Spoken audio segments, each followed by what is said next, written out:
Yay. Damn, baby, look at you. Thank you. You look good. I know, right? Why you? All right, I'm gonna contain myself.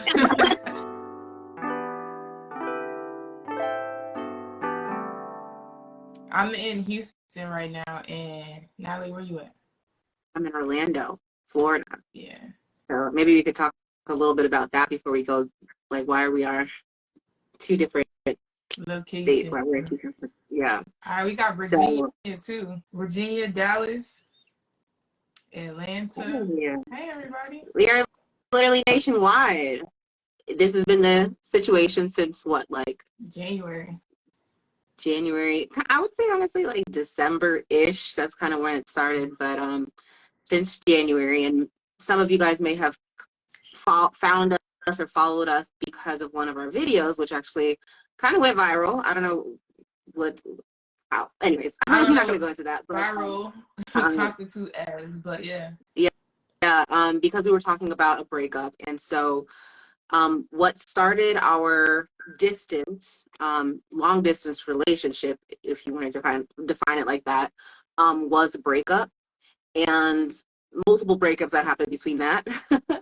But maybe I'll pass it on to you and you could kind of say where we're at right now. Our relationship status right now is, I think that we had a in-depth conversation about kind of like the ups and downs in relationships, and every time we have a down, like we always make it through. Like it may look like, I guess it may look like Armageddon, like we can't come back, because high emotions and big feelings are happening, and pride is in a way. And I think that where we are right now is that we realize that through every down, we can always make it back. Like we can always figure out a way to penetrate each other's either pride or big heavy emotions. So where we are right now is like we together, and ain't nothing about to change that. Like yeah, I think. We also figured out through some of our ups and downs and breakups, extended times apart, was we have a 72-hour allotted time of, like, if we are ever in these big emotions, never make a rash decision until 72 hours out. Like we realize that every time we have some type of powwow, we just like wait it out and come back and be like, all right, so what are we doing? When we first started our initial breakup, we were just in a really weird space, not really knowing what comes next, what does a breakup really mean, and we soon came to find out that a breakup, though it has a general definition in society's standpoint, like a breakup is like complete like severance. It is negative. It is, I am not talking to that person ever again kind of thing. They wronged me. We not bouncing back from this. Yeah. Has that animosity, resentment. It's powered with all of those emotions and negativity. And we didn't feel like that. Like we were in a space where we're like, there isn't really anything wrong. We just don't know how to navigate.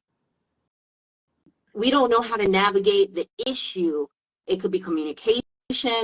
Ours was mostly communication. We didn't know how to properly navigate the communication areas of our relationship, and therefore it was triggering both of us, and that is a completely different story. Yeah, I think that was how it started, and then there was a snowball of every little thing, and all it did was just make this issue kind of grow stronger and stronger. And like we started exploring, like, okay, we don't have the tools right now to navigate what our coping mechanisms are like right now I'm being my complete authentic self, and I'm triggering her. Something I'm doing is triggering this response, and vice versa. And so that led us to opening ourselves up to therapy, to coaching sessions, to like just navigating and reaching out for all these different types of tools.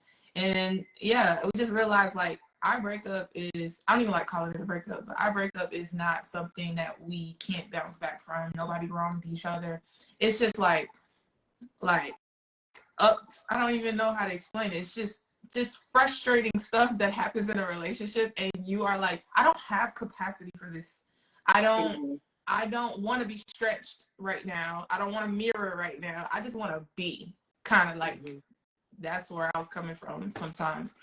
And it was frustrating because it's like, I want this partner. Like, I love the way I feel around her.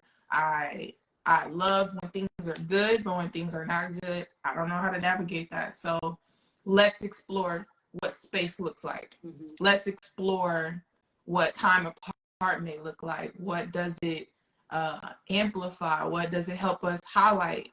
And so we were able to learn from a very different viewpoint, you know, being in each other's face. Yes, you get a certain viewpoint like that because you're waking up every day together. You're constantly communicating and everything like that. But when you put yourself in a different uncomfortable space Mm-hmm. and allow some space, you get to learn about yourself and learn about your partner and what space you guys are in. Yeah, I think that from my experience, I definitely was triggered a lot, and that had to. I think that I describe it as almost like PTSD in a way. Like, when I would get to a point where the triggering of it started making me feel unsafe emotionally. That is when walls for me started going up, and just feeling just a little bit of that anxiety or that stress got me tired. I just remember saying, like, I am emotionally exhausted, just roller coaster of emotions. And I didn't have the space or the time to really reflect back on me as to what's going on, why is this happening, where does it stem from, and how can I shift the way that I'm perceiving this and the way that I'm responding to this so it does not affect our relationship as a whole. Yeah. I want to lift up something I'm looking at in the chat. Somebody shared that it says, my wife and I have been together for 10 years. When we have strong emotions, I've expressed that writing our thoughts on a journal. So that's like a tool that they're using. And I can then digest her feelings and thoughts and respond to it. I absolutely love that. What that does is each person gets to express themselves without being interrupted, without feeling like, oh, they're going to judge me for what I'm saying right now. It's going to come out wrong. Like, basically, you get to put your thoughts and feelings out as raw as possible, which I love. Like, sometimes I got to tell Natalie, hey, I'm about to say it real raw right now, but we can fix it up later. I just need to say it, you know, and I have to preface that sometimes. But also, when you are expressing yourselves in a journal, like, it just, like you said, you can read and figure out people's emotions, and you got that your parasympathetic nervous system is not riled up. You're kind of calm. You can like read it. You can go through your emotion patterns or whatever, and then you can probably get to a solution much better than, you know, you talking back and forth, you know. So if that's a tool, I actually love that, actually. You know, I like, you had said that you are the person that gives raw emotion, like you just say it like that, but I am the emotional person. And so once I start getting like feeling that anxiety or feeling whatever rise up in me, my logical brain switches to that reptilian response, and now I'm responding emotionally. So honestly, even if you're gonna say anything that you want to say to me, I'm responding in that reptilian mindset, and I'm just feeling, Yeah. feeling. And when I'm in that feeling space, it's hard for me because you want me to express what I'm thinking, what I'm saying. You want me to be able to express all of this stuff, and I can't even talk because I'm stuck in the sensation of feeling. And so having a journal and being able to have time, sometimes you just need space and time. That's something that I need in order for me to be able to process and allow that reptilian brain to like feel safe again, and then come and, you know, dissect, okay, this is what's going on, this is my perception, da, da, da. And a journal may do that. I remember hearing about like a shared journal where you pass it back and forth between each other and just leave it in a public space, like your kitchen or something. Ooh. I have a question in the chat. It says, how do you communicate with your partner what your triggers are and how it affects you? Oh, I feel like you can very well answer this question, because going into our relationship, you had no idea what your triggers were, and we kind of had to like we had to kind of get to that when we got there, like, and for you to highlight, or for me to highlight, hey, I see this as a pattern. So anyway, I'm gonna let you do it. How do you communicate to your partner what your triggers are? So maybe you could also help me, because I really have bad recall, but like if you like bring up a little point, then I could like expound on it. So what triggers me? All right. So you don't like feeling pressured. You don't like, okay. Yeah. So if I'm like, what are you feeling? Okay, express yourself. Like what's, because I'm always like, I want to fix it. I want to understand you. And I'm like real fast with it. Yeah. And you're like, hold on for a second. I need to feel, let me feel, you know, I don't like feeling that pressure. And so this is I'm going to give an example, but and this is not really a deep example, but for example, Lauren just started rewatching the series. What is it called? When the one with Issa, Insecure. Insecure, yeah. Right. And we agreed to start season 2 together, but I had to catch up to her to season 1. She gave me a week to do it, to watch season 1 so we could watch season 2 together. But the way that Lauren, she's so excited and she's so driven that she's like, so when are you going to start? Then the next day, have you started yet? Then the next day, so are you going to start? And even though like on her end, it's just general, like asking, like she's curious and she's excited. On my end, now I'm perceiving that as like, now I feel pressured to do something that I'm not even ready to do. Right.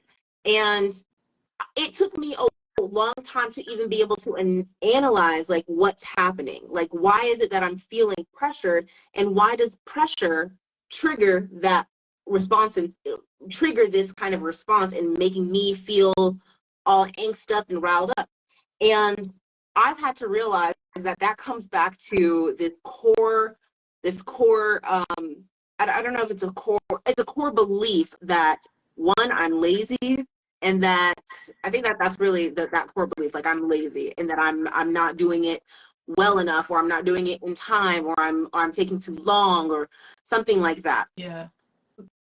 Me being able to understand that about myself and to reflect and to connect those dots, I have to first understand it for me and understand when I'm feeling, I like to call it tension or resistance in me.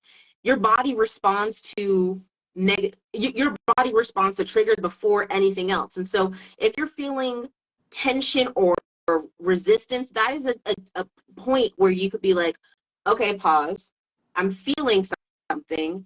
Let me explore what this is, because I need to understand what this is and why it is that I'm feeling this, so I can communicate that to my partner. Because on their end, they're not sorry, I got distracted. Yeah, I'm almost But yeah, they may not be meaning to, you know, trigger this response in me. And maybe they are, but still at the end of the day, you yourself have to understand what's going on and to take that time away to be able to say like, hey, like when you said this, I felt some kind of way. I don't know what it is right now, but I'm exploring it. But I just wanted to let you know that I'm noticing that it's causing me to feel some kind of tension. So I'm going to take some time to explore that, but I'll come back to you when I've identified what that is. And you use the example about just watching a show, something as simple as that. And that's like minimal. It can get maximum. Like, it can be like, hey, we're working on a project together. Baby, this is what I need you to do. And I'm like, I could be pressuring some certain things. And I don't think that there is no wrong in pressuring, because you're not intending to.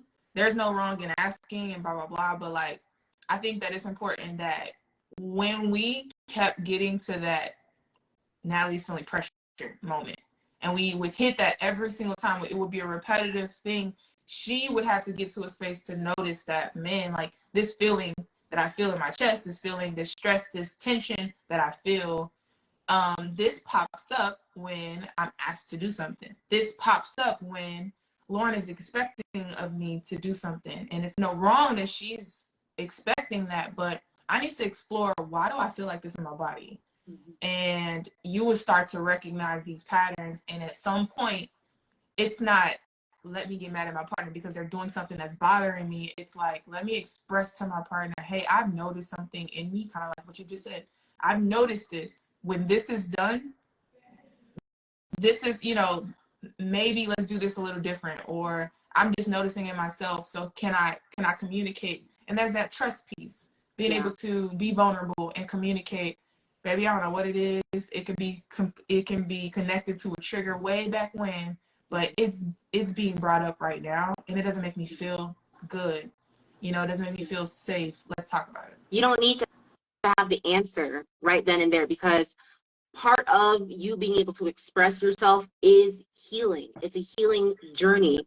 And to have a partner or a relationship where you can be able to express that, and your partner to be understanding of that, and be intentional about not understanding your triggers and not intentionally triggering you, that is what a safe relationship or a healthy relationship looks like.